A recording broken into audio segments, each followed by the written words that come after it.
So shooters and reloaders out there, Fortune Cookie 45 LC coming to you from the Hot Lead Zone. And how you doing today? Thought I'd do a video for you on a firearms trivia. And the question is, who is Elgin Gates? And a lot of you might not have heard of him, but he was born in 1922 and he died in 1988 at the age of 66. But during that time, he accomplished a lot of stuff. And he's a writer of books on going to Africa and also Asia for big game hunting.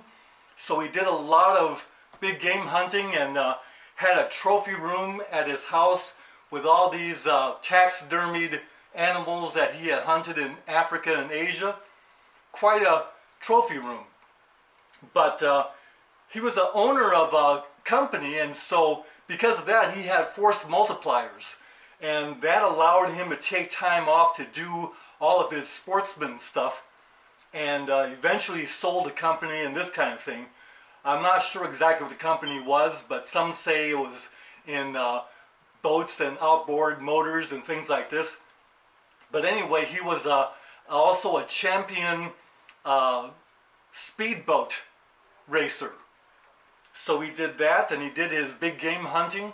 And at some point, the work that Elgin actually did was in land developing, because in the article he wrote for Gun World, he says, being between projects as a land developer, I spent the last 3 months of 1975, etc., etc., etc. So he did some land developing also. And then he went into competition clay target shooting. And so I'm wearing an international hat because he did a lot of international trap, and he set a lot of records, and he won some big tournaments. And as you know, international trap's a tough game. But he also branched out into regular ATA American trap, and was famous for running a big number of targets. And in fact, what he did was he got into a number of long shoot-offs where he had to break 200 additional trap targets in a row in order to win. And that caused a kind of a wave through trap shooting in the 80s, where I remember when I was shooting competition trap, there were shooters that really meant business. And if you had a chance to talk to them, and then they would show you their pickup truck. And this one especially, I can't forget this one. He had built a wooden cabinet for the back of his pickup truck so that he had all his shotgun gear all organized and ready for competition, because he meant business. And to show that he meant business, he also had something like 8 cases of Winchester AA trap shells in his pickup truck, because he was ready for a long shoot-off, just like Elgin Gates, where you have to run 200 targets to get to the shoot-off, and you got to run another 200 to win the shoot-off. And that's on top of all the other handicap shooting and the doubles competition that was being done that day. So this one shooter was really ready. And what Elgin Gates was famous for was using the Remington Model 1100 trap gun. And it was a model just like this one. But what he liked to do was he built up the trigger guard to make this section more vertical right here. So he actually built it up, or he even had them customized made where the stock came straight across here, and then it came more vertical here and fuller, so that he could hold it more vertical like this with his trigger hand. And so he was famous for that. In fact, he wrote an article for Trap and Skeet Shooting that featured this modification that he really liked.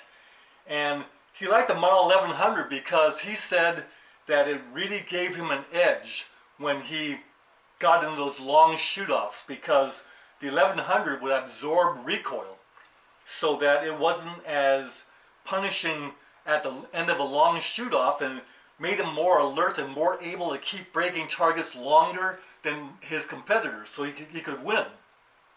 So very competitive fellow, that guy Elgin Gates. And so this 1100 trap gun, every time I use it, I kind of think of Elgin Gates.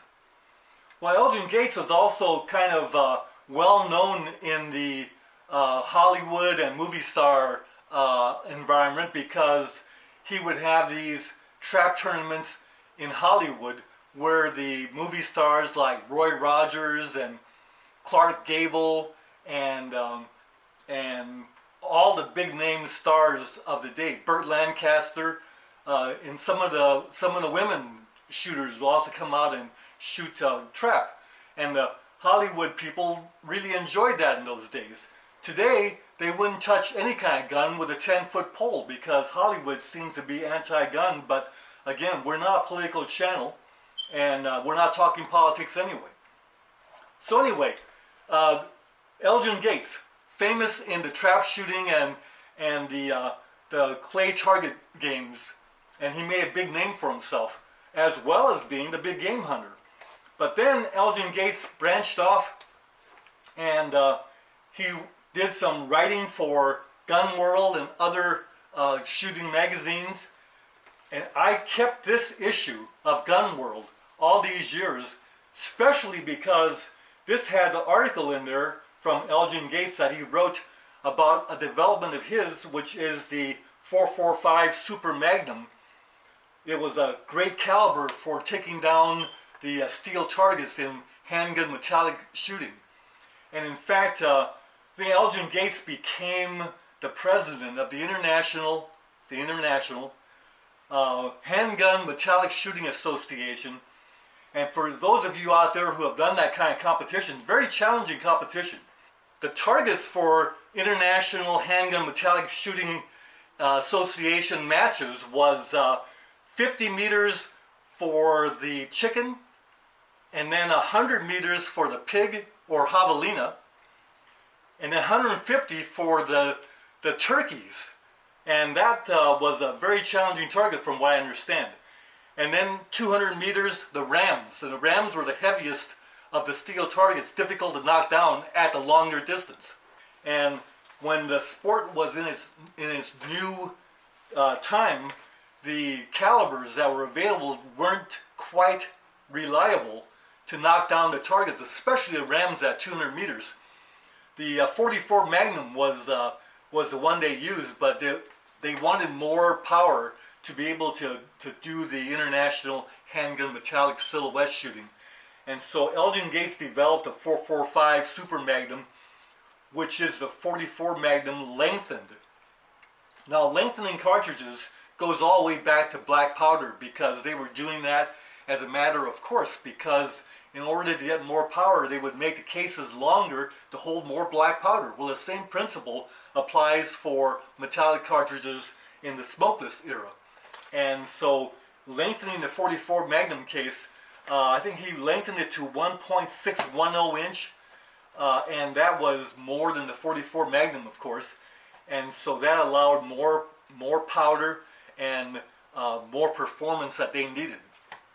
And back in 1988, the 444 Marlin was already developed. They had that for lever action rifles, but you couldn't put the 444 in a handgun because of a phenomena called overbore.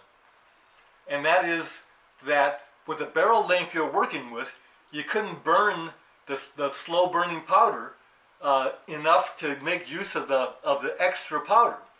So, and then if you try to use a faster powder, the pressure would peak and you couldn't get more performance out of a faster burning powder. You had to go to a slower burning powder, but that was limited by the barrel length.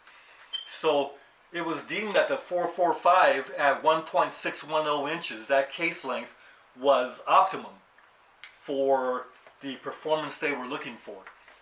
At any rate, I kept this issue because this is September 1988, and Elgin Gates actually died in November 1988. So after he wrote this article, he only had about, 2, 3, 4 more months to go. And I don't know what he died of, but some kind of condition, I'm sure. At any rate, Elgin Gates, quite a man of skills and talents and expertise. And he still has impact today because we're still doing cartridge lengthening. We got the 460 Smith & Wesson, the 500 Smith & Wesson Magnums have. So take care. We'll see you in the next video. Bye for now.